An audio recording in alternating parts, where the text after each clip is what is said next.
किशोरी जी की अष्ट सखियां हैं। उन अष्ट सखियों में एक सखी हैं, जैसे ललिता जी हैं, विशाखा जी हैं, रंग देवी हैं, तुंग देवी हैं। ऐसे ही एक सखी हैं, उनका नाम है सुदेवी। क्या नाम है? सुदेवी जो हैं, उनका काम है किशोरी जी का श्रृंगार करना, और श्रृंगार में भी पुष्प श्रृंगार में बहुत निपुण हैं श्री सुदेवी जी। बहुत सावधानी से सुनिएगा। अब ये बात जो आपने कही, उसी में ही ये भाव निकल के आया है।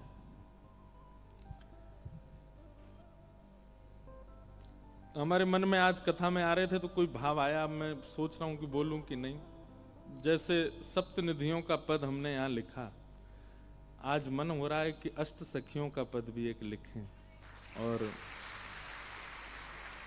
उस पद में, अब वो तो आज बैठेंगे देखते हैं, 8 सखियां और 8ओं की क्या क्या सेवा है और वो अपनी सेवा से कैसे रिझाती हैं, ऐसा भाव देखते हैं कि गांधी धाम की वायु में अष्ट सखियां आवे तो प्रकट करेंगे। तो उनमें से एक देवी हैं सुदेवी। तो सुदेवी जी का काम है किशोरी जी के पुष्प श्रृंगार करना।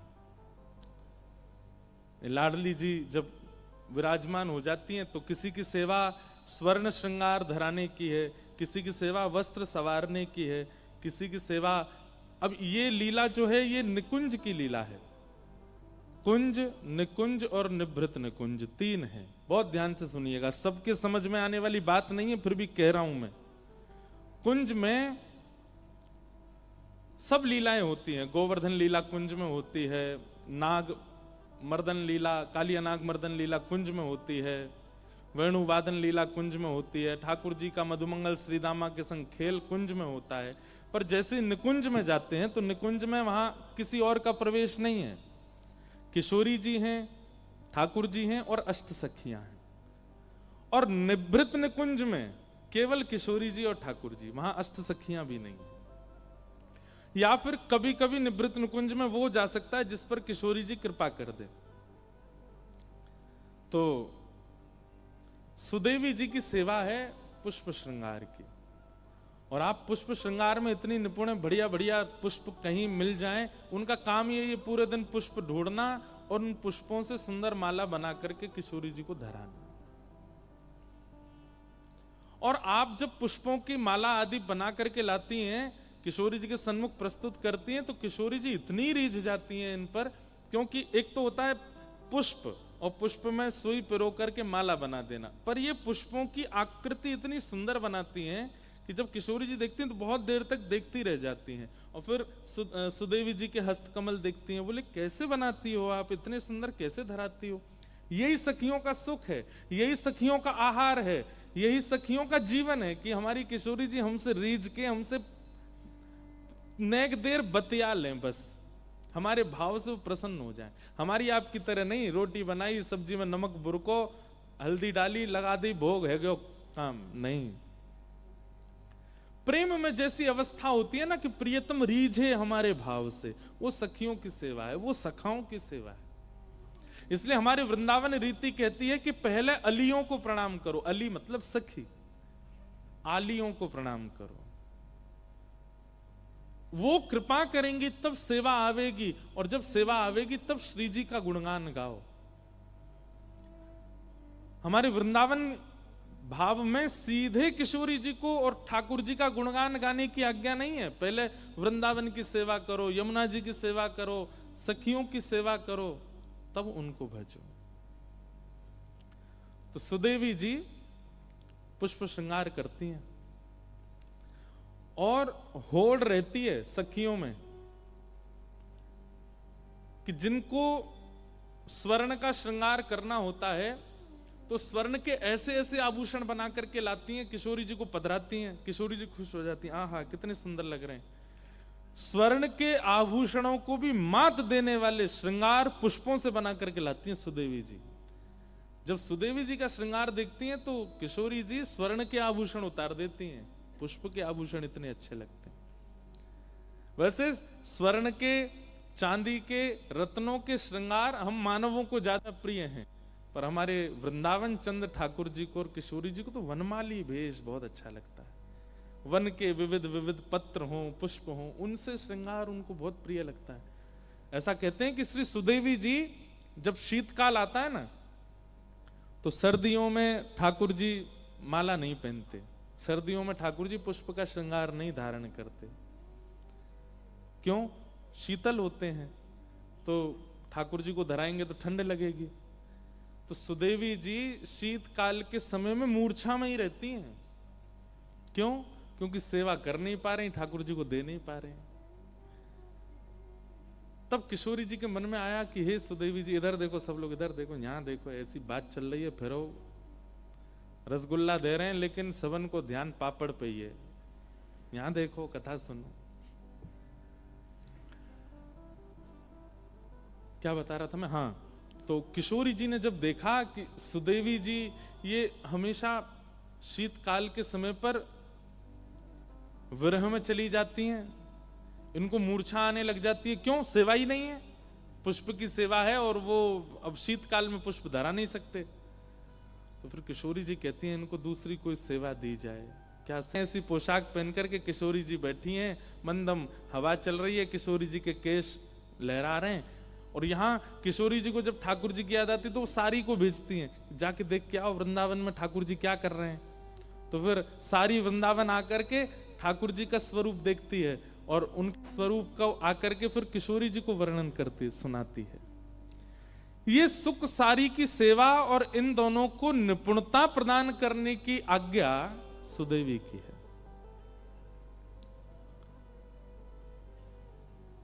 तो जब 6 महीना पुष्प का श्रृंगार नहीं होता तो सुख और सारी को पढ़ाती हैं कि किशोरी जी का अंग कैसे देखना है। ऐसे ये भी तो एक नियम है कि आप स्पष्ट किशोरी जी के सर्वांगीण अंग को नहीं देख सकते, कैसे देखना है, उसके प्रति आपका भाव कैसा होना चाहिए, उसके प्रति विचार कैसे होने चाहिए, वो सब चीजें अनुभव करना ये इनका काम है। और दूसरा, जब निकुंज में दोनों प्रिया प्रियतम मिलते हैं तो उनका मुखोल्लास करने के लिए, उनको सुख देने के लिए सुख और सारी दोनों आमने सामने बैठ जाते हैं और एक दूसरे के बातों का कटाक्ष करते हैं। कैसे? जो अभी हुआ उसी विषय में मैं सुना रहा हूं। जैसे सुख क्या कहेंगे, हमारे श्री कृष्ण तो अंगूर जैसे हैं। तो सारी कहेंगी अंगूर जैसे मतलब ठाकुर जी और किशोरी जी बैठ के सुन रहे हैं और सुख और सारी आपस में संवाद करते हैं। तो सुख कहते हैं हमारे ठाकुर जी तो अंगूर जैसे हैं। तो सारी कहती अंगूर जैसे मतलब, बोले बाहर से भी कोमल, पालो तो भीतर भी रस है, ना गुठली है ना छिलका, पूरे पूरे ग्रहण करवे योग्य हैं, कछु छोड़वे लायक है ना हमारे ठाकुर जी में। हमारे यहाँ एक रसिया गाया जाता है, खातिर कर ले नई गुजरिया रसिया ठाड़ो तेरे द्वार, खातिर कर ले नई गुजरिया रसिया ठाड़ो तेरे द्वार, रसिया ठाड़ो तेरे द्वार। समझ में आ रही है? हाँ या ना कछु तो बोलो। आ रही? पीछे वाले ने समझ में आवे, आगे वाले तो ऐसे ही नहीं समझ। खातिर कर ले, खातिर मतलब अरे जैसे घर में मेहमान आता है तो उसको माला पहनाते हैं, उसको ठंडा पानी पिलाते हैं, उसको शरबत देते हैं, चाय नाश्ता कराते हैं, ये खातिर करना होता है।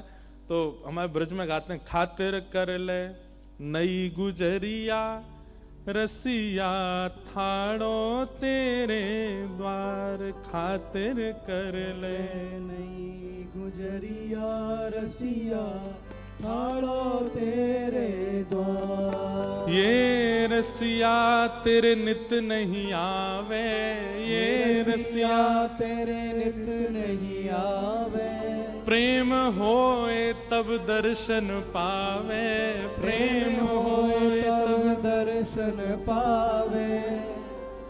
अधरामृत को भोग लगावे, अधरामृत को भोग लगावे, कर मेहमानी अब मत चूके, समय न बारंबार। हाँ, कर मेहमानी अब मत चूके, समय न बारंबार। देखो है तो रसिया, लेकिन सिद्धांत की बात है।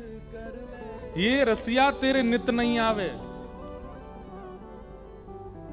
ठाकुर जी नित नहीं आते हैं। रे रसिया तेरे नित नहीं आवे। जब किसी के चित्त में बहुत प्रेम उमड़ता है, प्रेम होए तब दर्शन पावे, तभी इनके दर्शन होते हैं। कर मेहमानी अब मत चूके, समय न बारंबार। ये बात आप लोगों के लिए भी है। गांधी धाम में रोज कथा नहीं होती, और कथाएं तो होती होंगी, लेकिन वृंदावन रस की चर्चा रोज नहीं होती। प्रेम होता है तभी ये प्रकट होती है। तो भैया सुन लो, समझ लो, ध्यान पूर्वक इसको धारण कर लो। समय ना बारंबार, बार बार नहीं मिलेगा। तो ऐसे हमारे ब्रज में रसिया गाते हैं, और उस रसिया में एक बात कहते हैं, क्या? हृदय की चौका कर ले हेली, हृदय की चौका कर ले हेरी, नेह को चंदन लगा नवेली, नेह को चंदन लगा नवेली। ये सब ठाकुर जी के सखा बोलते हैं सखियों को। दीक्षा ले और बन जा चेरी, दीक्षा ले और बन पुत्रिन पलंग बिछाए। हाँ, पुत्रिंग पलंग बिछाए, पलक की कर ले बंद किवाड़। हाँ, पुत्रिन पलंग बिछाए, पलक की कर ले बंद किवाड़। भैया ये ठाकुर जी तेरे द्वार पे आए, हृदय रूपी चौकी पहने बैठा, और नेह को चंदन लगा नवेली। घर पे आए मेहमान को चंदन लगा, तो नेह को, प्रेम को चंदन लगा। दीक्षा ले और बन जा चेरी, मतलब इन पे समर्पित है जा। और पुत्रिन पलंग बिछाए, अपने नेत्र रूपी पलंग पे इनको लेटाए के, और अपने पलकन की किवाड़न को बंद कर ले, सदा को अपने नेत्र में न धारण कर ले। खातिर कर ले नई गुजरिया रसिया, ठाड़ो तेरे। तो सुख और सारी का संवाद मुझे पूरा तो याद नहीं है, लेकिन जितना याद है मैं सुनाऊं। तो उसमें सुख कहते हैं, हमारे कन्हैया तो अंगूर जैसे हैं, रस है कहीं तो खा लो।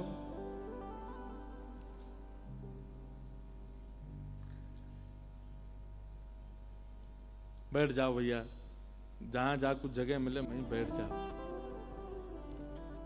इतने में अब सारी क्या बोलती हैं? अब सुख ने जो बात कही है, सारी को वो काटनी है। तो सारी कहती हैं, बोले देखो एक बात तो सुख तुम्हारी मानेंगे। बोले कहा, लाला तुम्हारो रस्ते भरो भयो, ये बात तो हम मानेंगे, पर जे अंगूर ना है। बोले तो फिर? बोले जी गन्ना है, गन्ना। कौन? गन्ना। और गन्ना को स्वरूप का होवे? सुन लो भैया, ने कहा जोड़ू तुम्हारे, सुन लो ने कथा। ने कही हमारे लाला अंगूर हैं, तो सारी कह रही हैं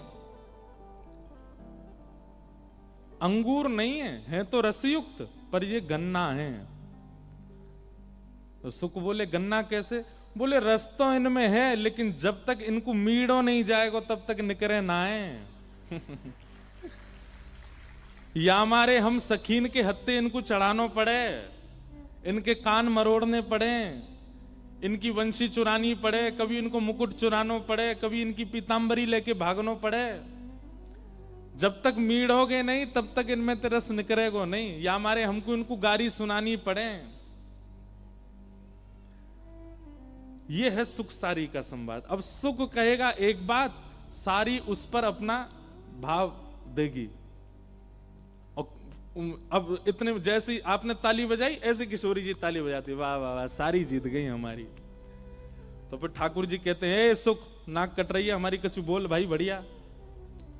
तो फिर सुख के ए सारी तू जाने ना है, वो तो हमारो लाला बड़ो कृपालु है, हमारो लाला बड़ो भक्त वत्सल है। तुम सबन की गारी, तुम सबन की ओछी वाणी, तुम सबन की हरकत जो है कहा है काउदना अगर पूतना वाले हाथ दिखा दिए ना, हमारे ब्रज में पूतना आई, अघासुर आयो, बकासुर आयो, कालिया नाग आयो, सबन को मार दियो लाला ने। गिरिराज पर्वत उठाई लियो हमारे लाला ने।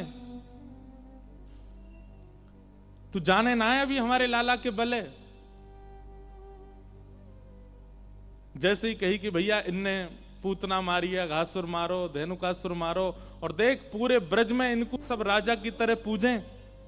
यदि ये नहीं होते तो हमारो ब्रज कब को नष्ट हो चुका होता। तब सारी बोलती हैं तेरे लाला ने गिरिराज जी उठाए? बोले हाँ। वो इकन्नी उंगली पे और इकन्नी उंगली के नख पे गिरिराज जी उठाए।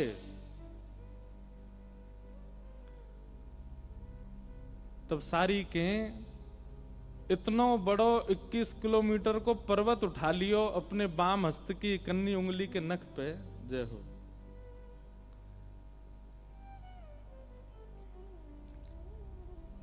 हमारे मध्य पूज्य श्री टीकम महाराज जी पधारे हैं, आपको बारंबार प्रणाम। आपका स्थान गोवर्धन बहुत सुंदर है महाराज जी, स्थान का दर्शन करके बहुत आनंद आता है। तो सुख कहते हैं वो हमारे लाला ने गिरिराज जी उठाए, अघासुर, बकासुर, धेनुकासुर कितने बड़े बड़े राक्षस मारे। हमारो लाला नहीं होता तो ब्रजमंडल डूब गए होतो, हमारो लाला नहीं होता तो राक्षसन की चपेट में आके तुम सबरे मर गए होते। और तुम हमारे लाला की ऐसी बात कर रही हो कि गन्ना की तरह मीड़ना पड़े तभी रस निकले। अब किशोरी जी आदि तो ताली बजाती नहीं, सुख जो है वो आपस में ताली बजाते हैं। हाँ बात तो बढ़िया है भैया, सही बात है, लाला नहीं होता तो कैसे ब्रज को रक्षा होती। तो सारी बोली तुम्हारे लाला ने गिरिराज जी उठाए? बोले हाँ, वो 21 किलोमीटर लंबे और बाम हस्त की इकन्नी उंगली के नख पे उठा लिए। तब सारी बोली हाँ वही बात करी हूं, सुन ले मेरी, सुन ले। बोले कहा इतना बड़ा पर्वत उठा लियो, लेकिन हमारी किशोरी जी नेत्र भर के देख लें तो हल्की सी बंसी ना उठाई जाए इन पे।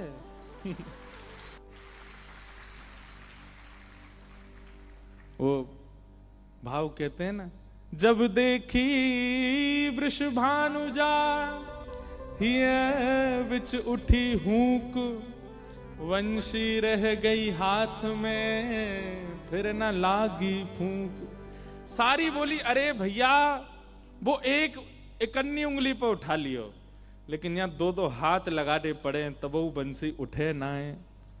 एक सारी बोली अरे सुनो, बंसी उठा तो लेवे, लेकिन गिरिराज जी तो सीधो खड़े होकर उठा ले, लेकिन वह बंसी को उठावे में टेढ़ो मेढ़ो है जाए, त्रिभंगी है जाए पूरा।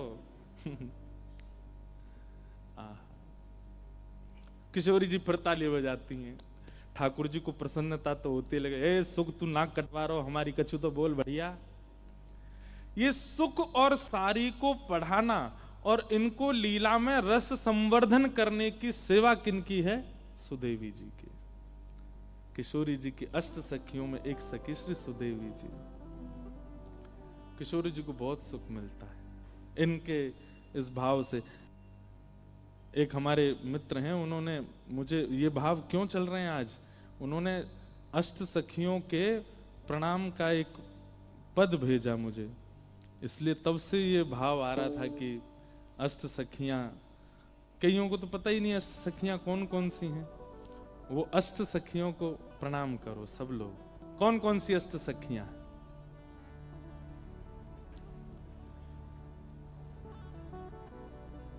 जय जय जय प्रिया अष्ट सहेली, जय जय जय प्रिया अष्ट सहेली, जय जय जय प्रिया अष्ट सहेली,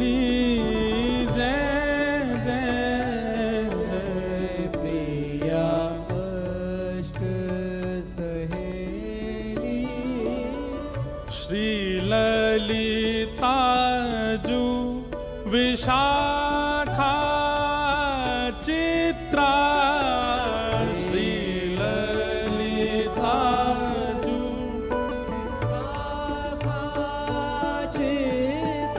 सब गाओ। श्री ललिता जू विशाखा चित्रा श्री ललिता जू विशाखा चित्रा। चंपकलता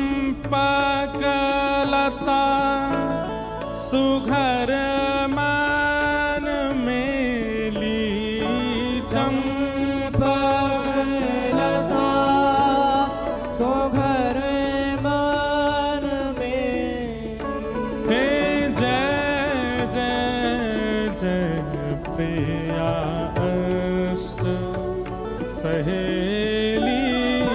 जय जय जय प्रिया अष्ट सहेली। जय जय जय प्रिया अष्ट सहेली।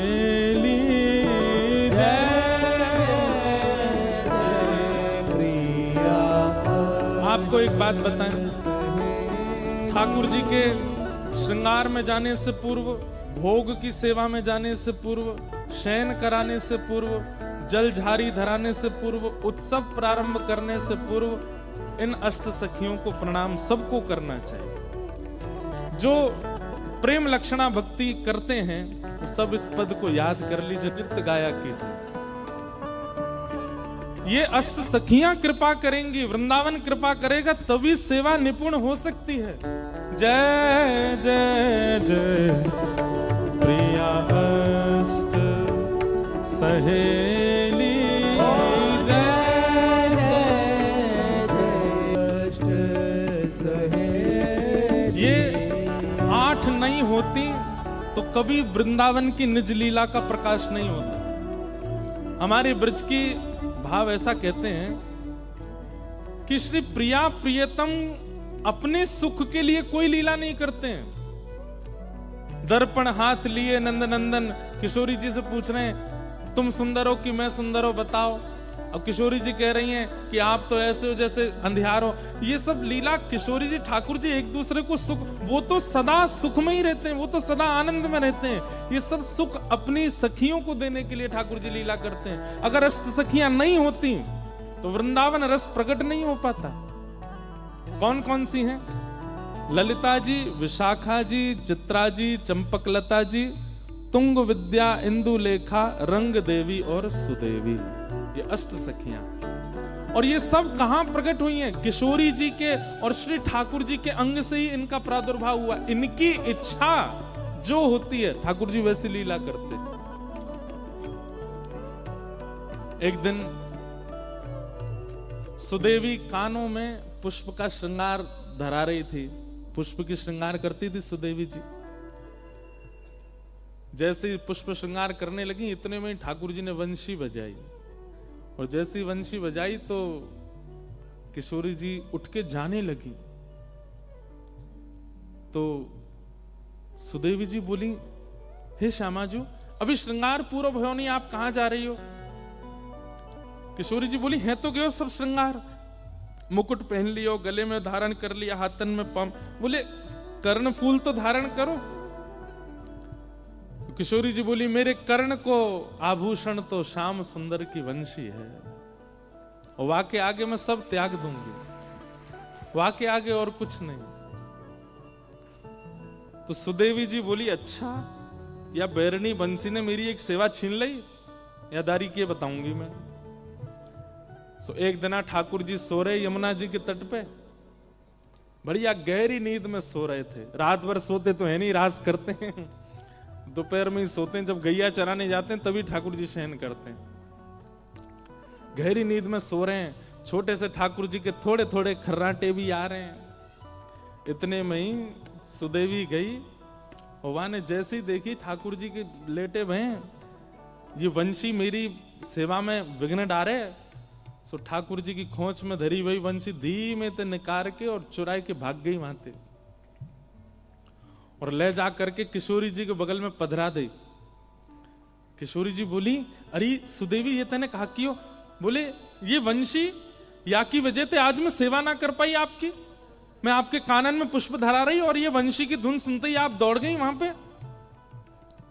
लो या यहीं रख लो, और ये जब जब मैं कानन को श्रृंगार करूंगी तब तब वंशी आप ही बजाती रही हूं ताकि मेरी सेवा पूरी हो। अब ये श्याम सुंदर के पास नहीं रहेगी।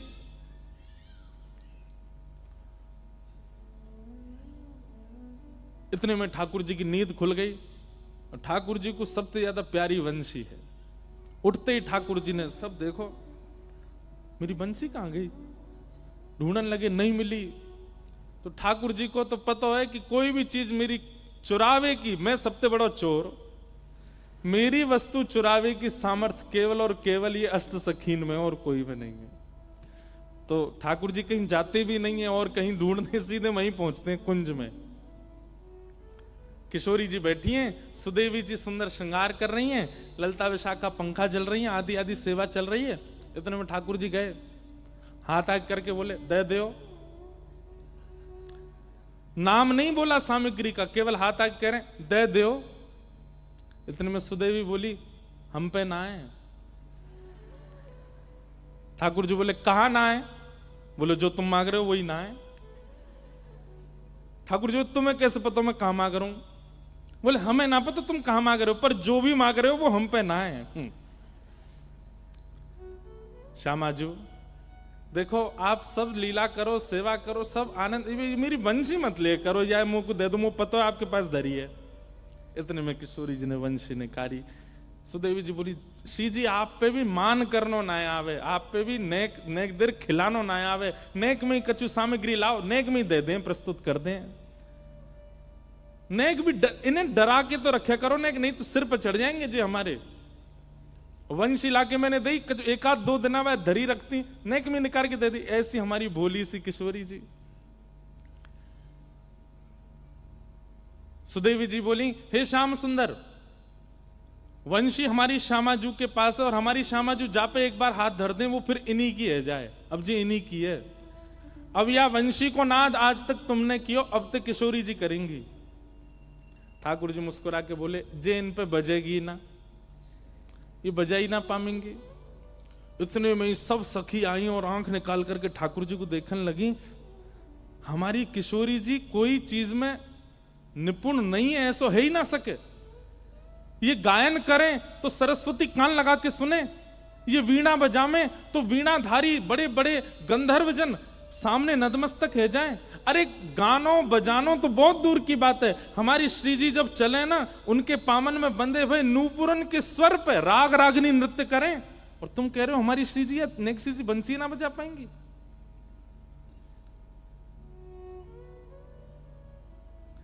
ठाकुर जी बोले, मैं विद्या पे प्रश्न चिन्ह नहीं उठा रहा हूं, किशोरी जी की विद्या पे मेरा कोई आक्षेप नहीं है, मैं तो अपनी वंशी को स्वभाव बता रहा हूं कि वो इन पे नहीं बजेगी।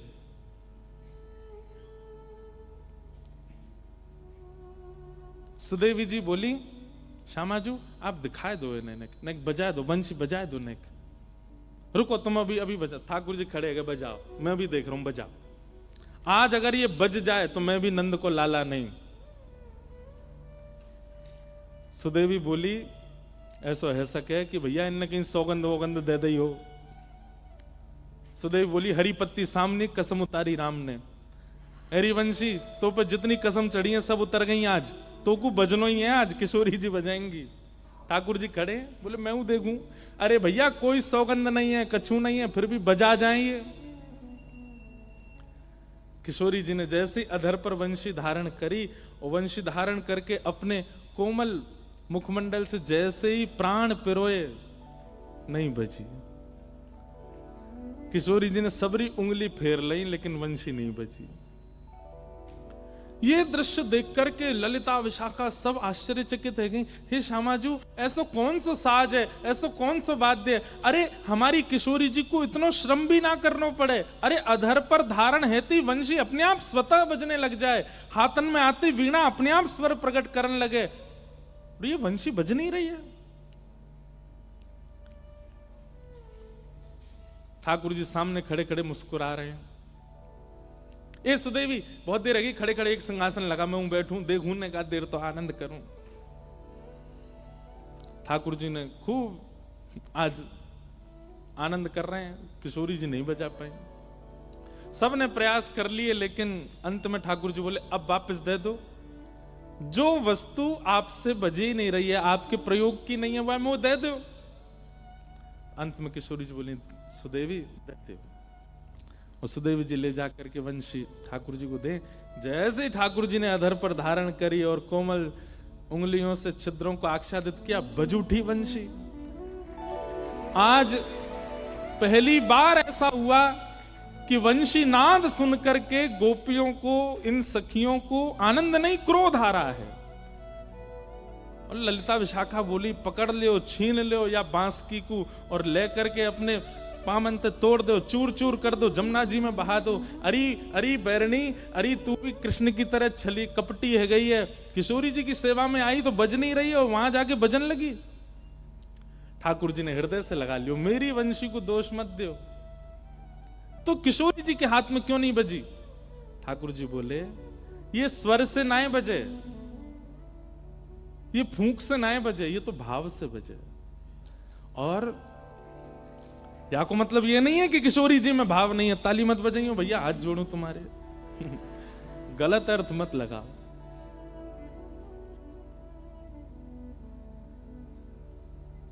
ठाकुर जी बोले मेरी वंशी जो है ना वो अनन्य भक्त है। कौन है? जोड़ते बोलो, कौन है? अनन्य भक्त। अनन्य भक्त मतलब न अन्य इति अनन्य, जो एक का होकर के सदा एक का ही रहे उसको अनन्य कहते हैं। और मेरी वंशी अनन्य है। हे श्यामाजू, आप जब वंशी धारण करके बजा रही तो मन में कहा विचार कर रही? बोले मैं तो आपको विचार कर रही। बोले वही तो बात है। और मेरी वंशी मेरी सेविका नहीं, वो तो आपकी आराधना करे, वो तो आपकी सेविका है। जब तक आपका भाव बजाने वाले के चित्त में नहीं आएगा, आपका विरह बजाने वाले के चित्त में नहीं आएगा, आपके प्रति प्रेम बजाने वाले के चित्त में नहीं आएगा, तब तक नहीं बजेगी। आपको अपनो ही ध्यान करना पड़ेगा, तब वंशी बजेगी, ऐसे नहीं बजेगी। मेरी वंशी अनन्या है। या हमारी ये मुंह से ही बजे क्योंकि मैं आपको ध्यान करूं, मैं आपको चिंतन करूं, और आप मेरो चिंतन कर रही हो। मेरो चिंतन करोगे कैसे बजेगी? समझ में आई बात? ये तो आपकी सेवा में रहवे, आप मेरी सेवा ऐसे कराओगी तो ये अनन्यता त्यागती नहीं है मेरी वंशी, ये तो आपकी है।